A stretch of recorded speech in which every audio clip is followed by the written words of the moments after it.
Chapter 8. The Queen's Croquet-Ground. A large rose tree stood near the entrance of the garden.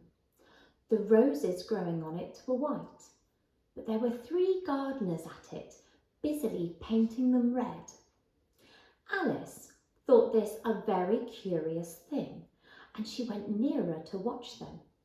And just as she came up to them, she heard one of them say, "Look now, 5, don't go splashing paint over me like that." "I couldn't help it," said 5 in a sulky tone. 7 jogged my elbow." On which 7 looked up and said, "That's right, 5, always lay the blame on others." "You'd better not talk," said 5. "I heard the Queen say only yesterday you deserve to be beheaded." "What for?"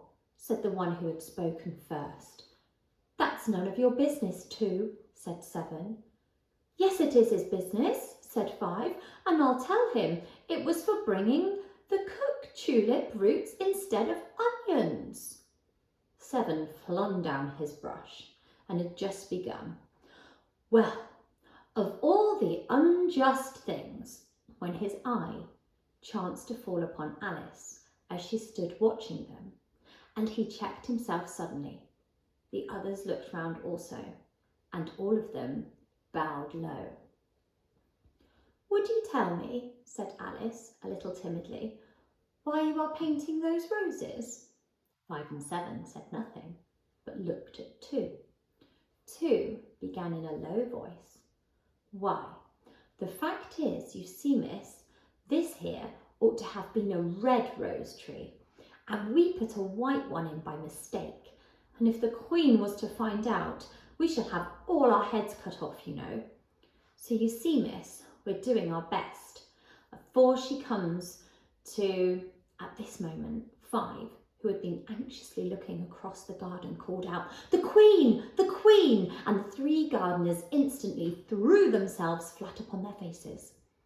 There was a sound of many footsteps, and Alice looked round, eager to see the Queen. First came 10 soldiers carrying clubs. These were all shaped like the 3 gardeners, oblong and flat, with their hands and feet at the corners. Next, the 10 courtiers.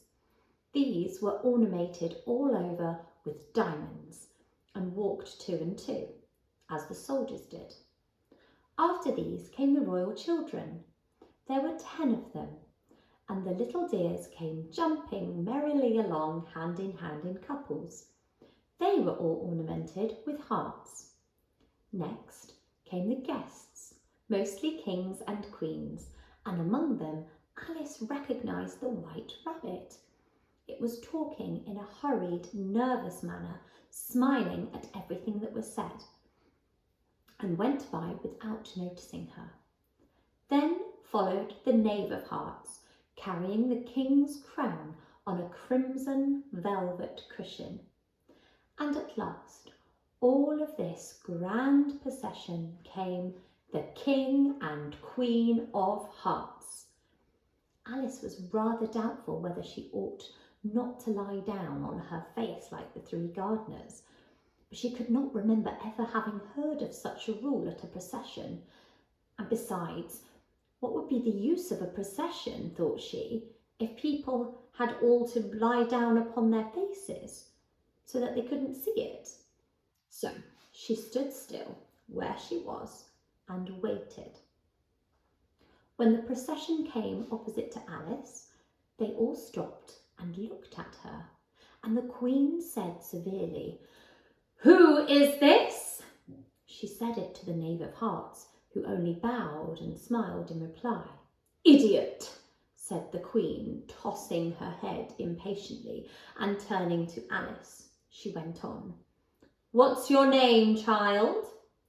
"My name is Alice, so please your Majesty," said Alice very politely, but she added to herself, "Why, they're only a pack of cards after all. I needn't be afraid of them." "And who are these?" said the Queen, pointing to the 3 gardeners who were lying round the rose tree. "For you see, As they were lying on their faces and the pattern on their backs was the same as the rest of the pack, she could not tell whether they were gardeners or soldiers or courtiers or 3 of her own children. "How should I know?" said Alice, surprised at her own courage. "It's no business of mine." The Queen turned crimson with fury, and after glaring at her for a moment, like the wild beast, screamed, "Off with her head! Off!" "Nonsense," said Alice, very loudly and decidedly, and the Queen was silent. The King laid his hand upon her arm and timidly said, "Consider, my dear, she is only a child." The Queen turned angrily away from him and said to the knave, "Turn them over." The knave did so, very carefully with one foot. "Get up," said the Queen in a shrill, loud voice, and the 3 gardeners instantly jumped up and began bowing to the King, the Queen, the royal children, and everybody else. "Leave off that," screamed the Queen. "You make me giddy." And then, turning to the rose tree, she went on, "What have you been doing here?" "May it please your Majesty," said 2 in a very humble tone, going down on one knee as he spoke. "We were trying—" "I see," said the Queen, who had meanwhile been examining the roses. "Off with their heads!" And then the procession moved on, 3 of the soldiers remaining behind to execute the unfortunate gardeners, who ran to Alice for protection. "You shan't be beheaded," said Alice, and then she put them in a large flower pot that stood near. The 3 soldiers wandered about for a minute or 2 looking for them, and then quietly marched off after the others. "Are their heads off?" shouted the Queen. "Their heads are gone, if it please your Majesty," the soldier shouted in reply. "That's right," shouted the Queen. "Can you play croquet?" The soldiers were silent and looked at Alice, as the question was evidently meant for her. "Yes," shouted Alice. "Come on then," roared the Queen, and Alice joined the procession, wondering very much what would happen next. "It's a very fine day," said a timid voice at her side. She was walking by the White Rabbit, who was peeping anxiously into her face.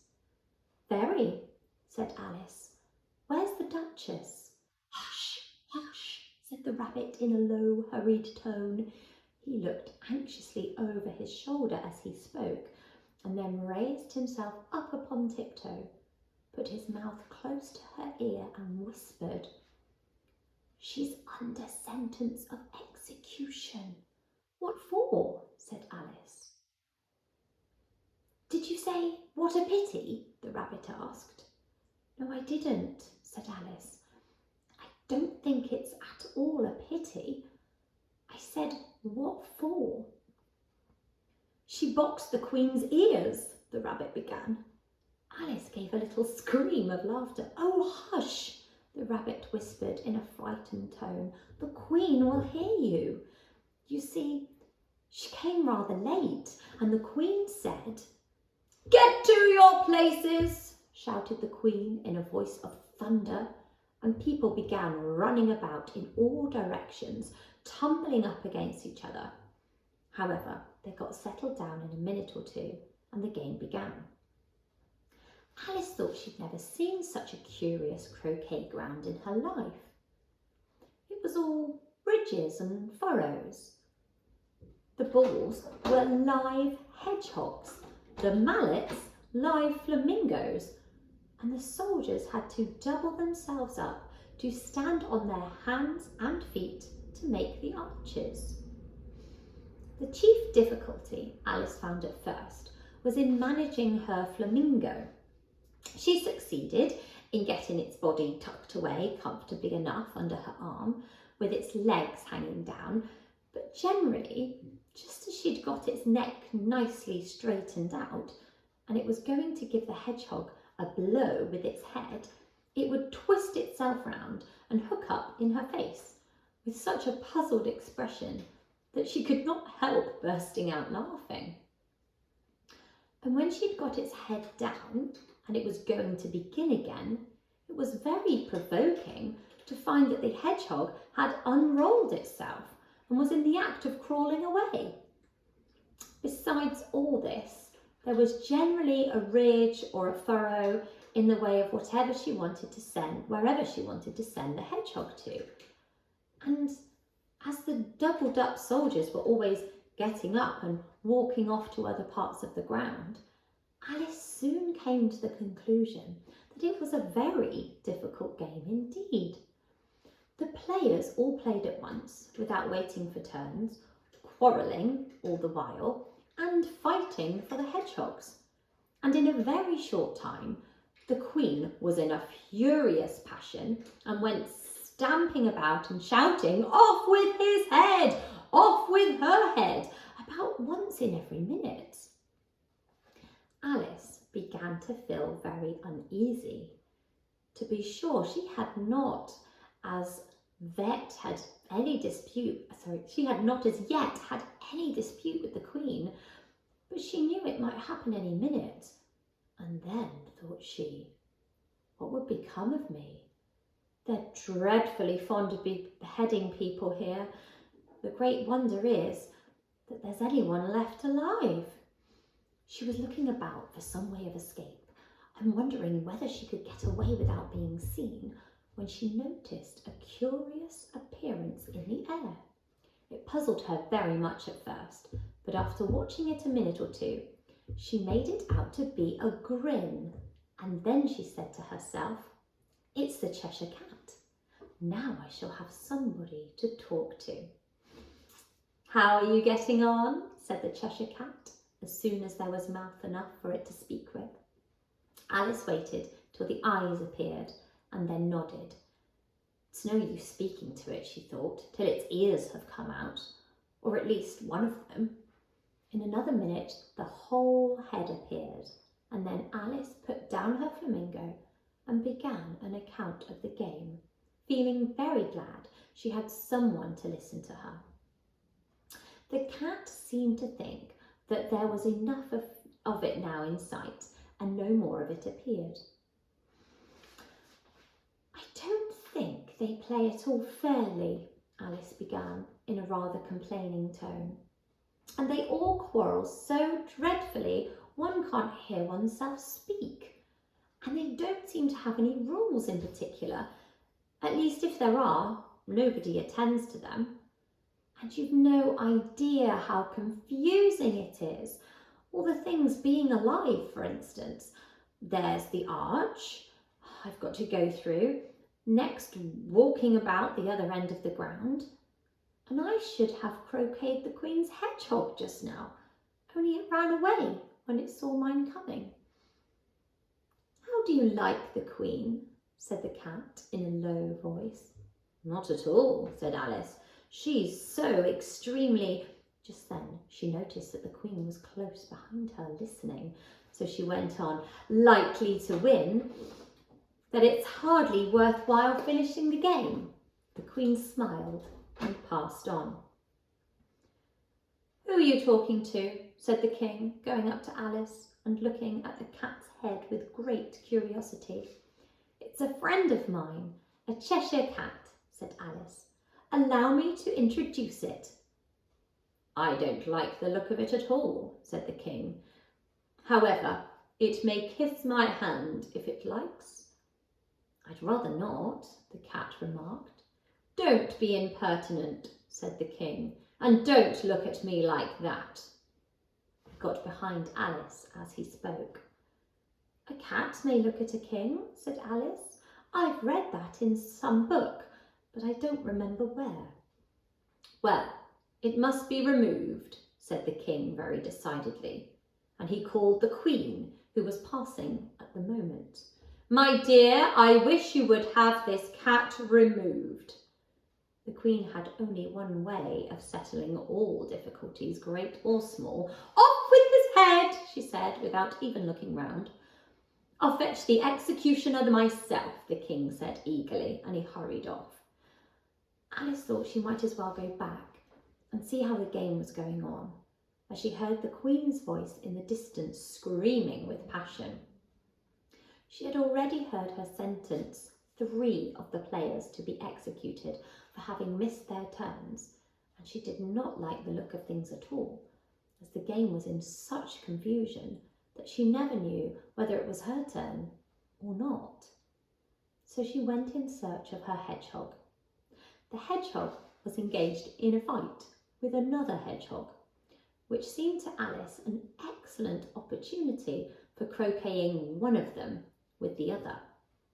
The only difficulty was that her flamingo was gone across to the other side of the garden, where Alice could see it trying in a helpless sort of way to fly up into a tree.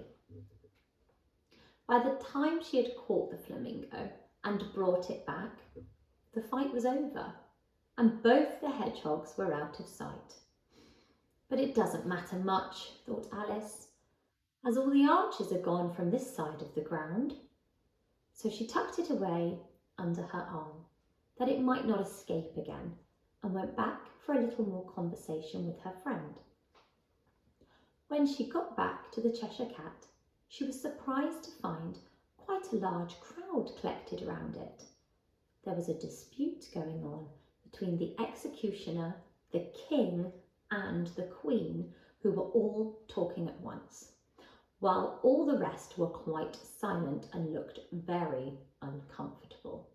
The moment Alice appeared, she was appealed to by all 3 to settle the question, and they repeated their arguments to her. Though as they all spoke at once, she found it very hard indeed to make out exactly what they said. The executioner's argument was that you couldn't cut off a head unless there was a body to cut it off from, that he had never had to do such a thing before, and he wasn't going to begin at this time of life.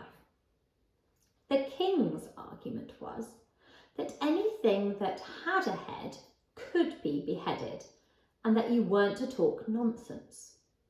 The Queen's argument was that if something wasn't done about it in less than no time, she'd have everybody executed all round. It was this last remark that had made the whole party look so grave and anxious. Alice could think of nothing else to say but, "It belongs to the Duchess. You'd better ask her about it." "She's in prison," the Queen said to the executioner. "Fetch her here." And the executioner went off like an arrow. The cat's head began fading away the moment he was gone, and by the time he'd come back with the Duchess, it had entirely disappeared. So the king and the executioner ran wildly up and down looking for it, while the rest of the party went back to the game.